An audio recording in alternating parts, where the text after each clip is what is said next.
Hey, what's up? So today I'm gonna be ranking every single Ninja Road unit in the game. The Ninja Road unit being the unit that you can buy in the Granny's Cat's hiding place, which is the shop where you use your Granny Cat coins that you acquire on Ninja Road. So for the question that I wanna ask for the comment down below is, what is your favorite Ninja Road unit? It can be whatever, it doesn't have to be the best one or the one that you think is the best one, just your favorite in general.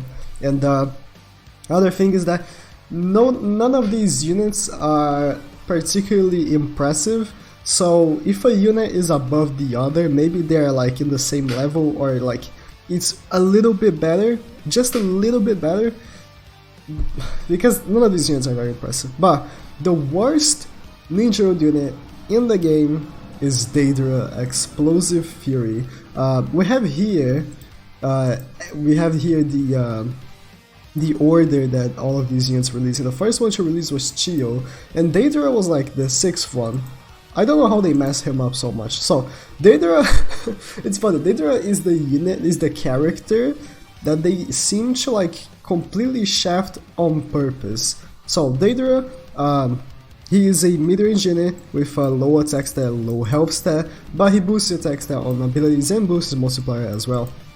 But his jutsus, for 6 and 12 by the way, 6 and 12, 2.6 times in a 6 chakra jutsu, and on his ultimate is a 8.5, but he depletes your health by 25%.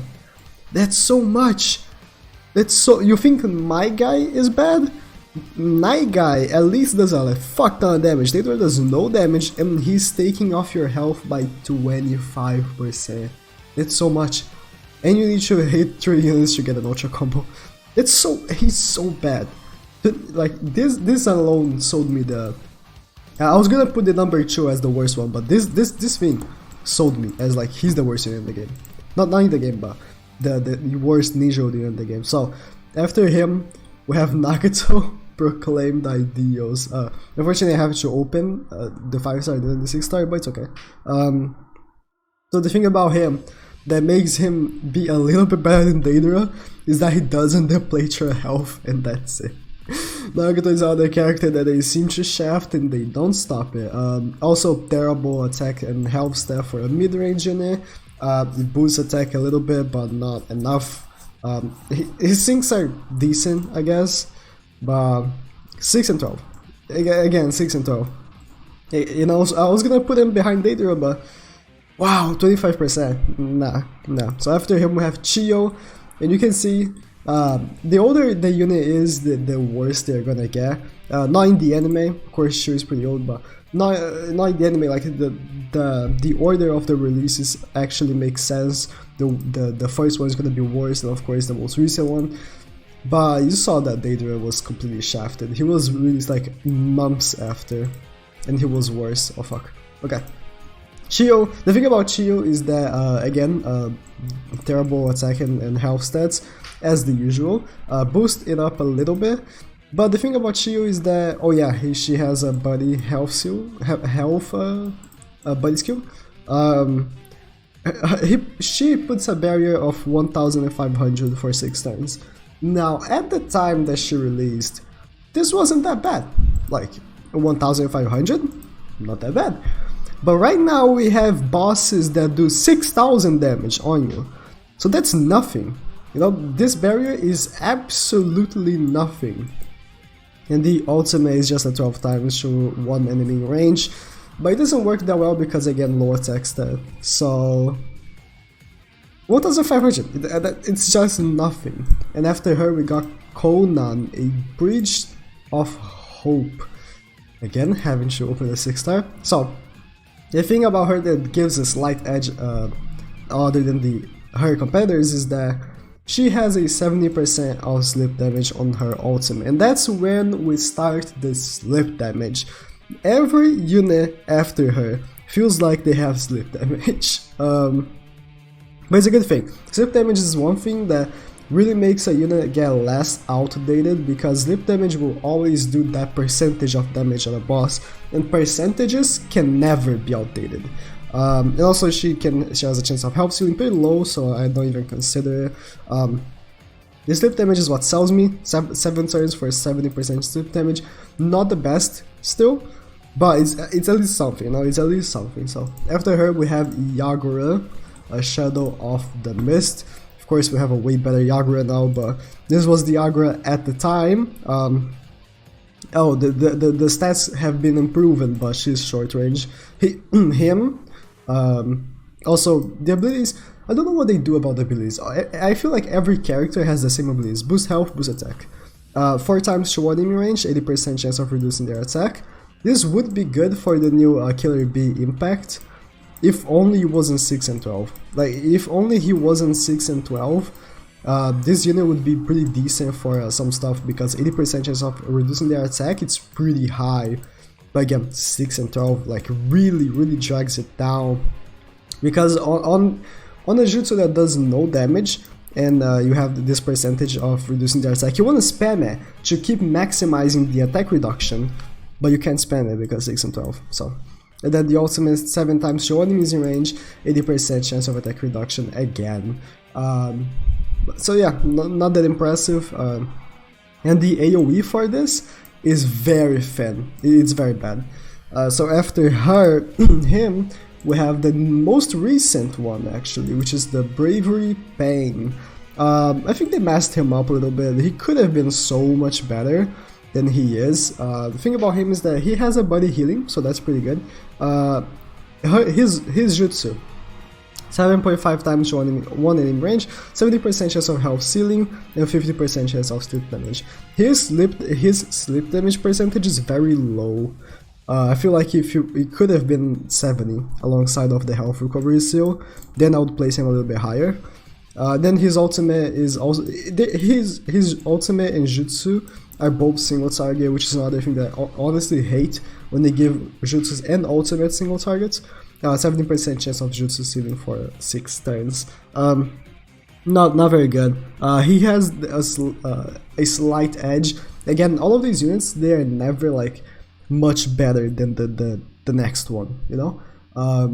The 30% chance of resetting the chakra consumption can really come in handy, plus the body healing. It could come in handy, but again, not the greatest. At the end, I'm gonna speak the ones that I really feel like you should buy. So after him we have Kiba.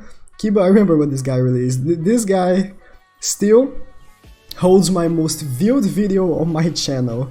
Was how I got him ultimate in one day. Because when the ninja roll that he came with was so easy. I was doing like 5-minute stops. So the thing about Kiba is that he does have a 70% chance of slip damage for 6 stars. That's pretty good. Unfortunately, only one enemy range, but 70% for 6 stars is very good. He also ignores substitution. Syncing with heart heals for 50, which is unfortunately body and field skill, they're complete garbage. But the 17% is what sells me on him, and yeah, if only he got like some very decent abilities, like instead of lowering rates of receiving counters, which is again complete fodder, he could have gotten like boost rates of slip damage or makes for his jutsu AoE. This guy could have been so good, but unfortunately Bandai doesn't like ninja rolled units. So after him we have Shisui, and it's still to this day, like he released like a long time ago. When was it? July 4th. He still holds his own just because he has again 70% chance of slip damage, but he is AoE, so you can do this slip damage to multiple opponents. Again, abilities boost health and boost attack, so pretty fodder. I mean, it's not fodder. Boosting attack could be useful, but the thing about him is that he's not doing damage, he's just doing the slip damage. And then his ultimate 60% chance of jutsu ceiling. But only reason why I would place him here is again the AoE of slip damage, because it could be useful. You never know when it could be useful. Unfortunately, you have to hit like 5 people for him to get the ultra combo, but it could be useful. It's the deal. The thing is that these are free-to-play units, so you get what you can get, you know. So after him, we have the heart version of Pang, because we have like 50 Pangs here, but Again, slip damage. He has a 60% chance of slip damage. And you tell me, but Shisui has 70, but the pain here is 3 and 6, so he can spam this slip damage on bosses, and also he has a 20% chance of resetting the first jutsu, so he really is meant to spam slip damage on big bosses.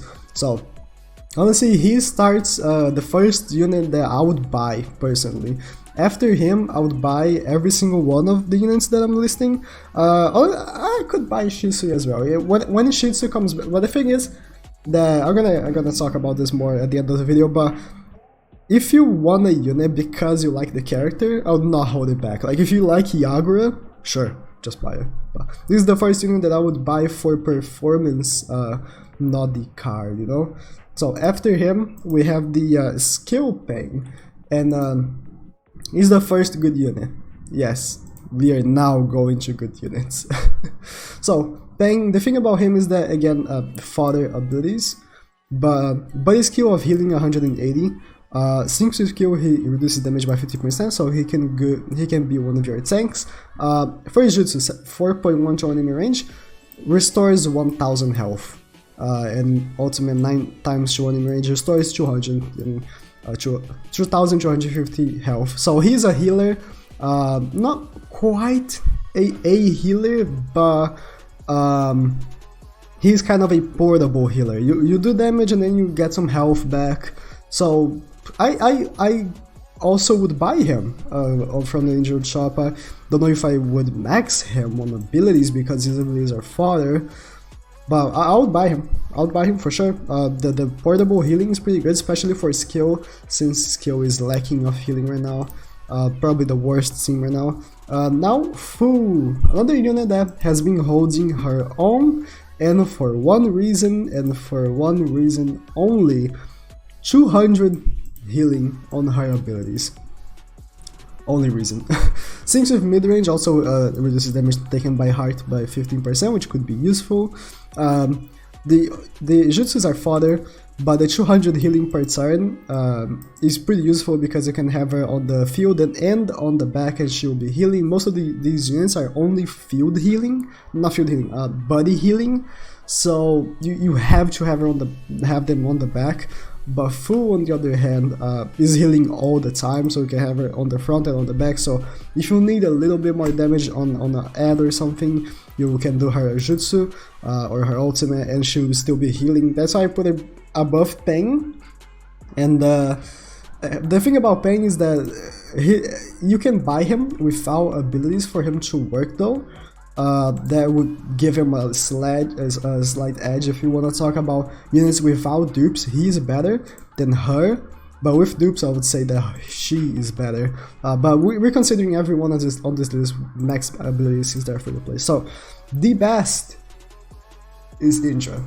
Indra is for sure the best ninja unit. Whenever he comes back, I'll for sure ultimate him. Thing about Indra is he is the unit that came with the celebration for the New Year's, I'm pretty sure. So he came with the Kaguya and the Kakashi and the Sakura. If you were playing by that time, you know what I'm talking about. If you're not, when Susanoo Kakashi released, this guy released because it was a celebration, so they thought, wow, let's make a good ninja unit.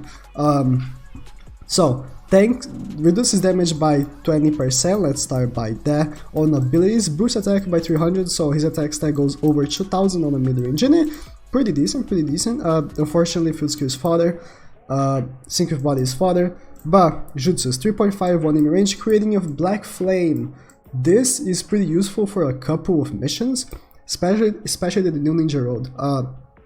If we are talking the map 3 of Ninja Road, a lot of people are still asking me how to kill Dagara, because they can't do over 90,000 damage and this guy bypasses it. So whenever a new Ninja Road or event or whatever that has that same mechanic comes around, you'd still do that, unless they patch it. They block it, but I don't think they will. So he's still useful for that, and his ultimate 6.5 to enemies range, 50% chance of slip of immobilization for 2 turns.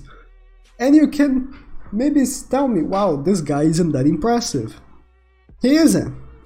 He's decent. He isn't that impressive though. It's because none of these units are. But the thing is that I would not tell you to not buy any of these units. If Conan is your favorite character in Naruto, Max Duper. Like this is a collection game more of anything, and I know everyone loves Shisui, so everyone's gonna buy him, although he's not that impressive. So I would say like buy Shisui. I wanna ultimate Shisui. I like Shisui. So none of these units are very good, but I would say that I would ultimate all of them because this is a collection game. So whatever unit that I can ultimate, I will. But if we're talking a real note, if you're talking like if you don't care about the units, what I would honestly buy on the Granny Cat's hiding place is the acquisition stones, the limit break crystals, the speed pills, so the stones of course, because then you can awaken to a full acquisition stone, the limit break crystals so you can limit break your Blazing Festival units, and the speed pills, so you know you can use it on PvP, or you can red ultimate units that you like. And then I would buy whatever you need, like food and scrolls, and then I would buy the unit. Like none of these units are very good. I would save coins for whenever a very good unit releases. I feel like in the near future they will release a very good Ninja Road unit, hopefully. And but I'll still ultimate everyone here. Everyone. Maybe except Chio, but I would ultimate everyone here just because I like them. So thank you guys for watching. Let me know what units of these you have ultimate, and yeah.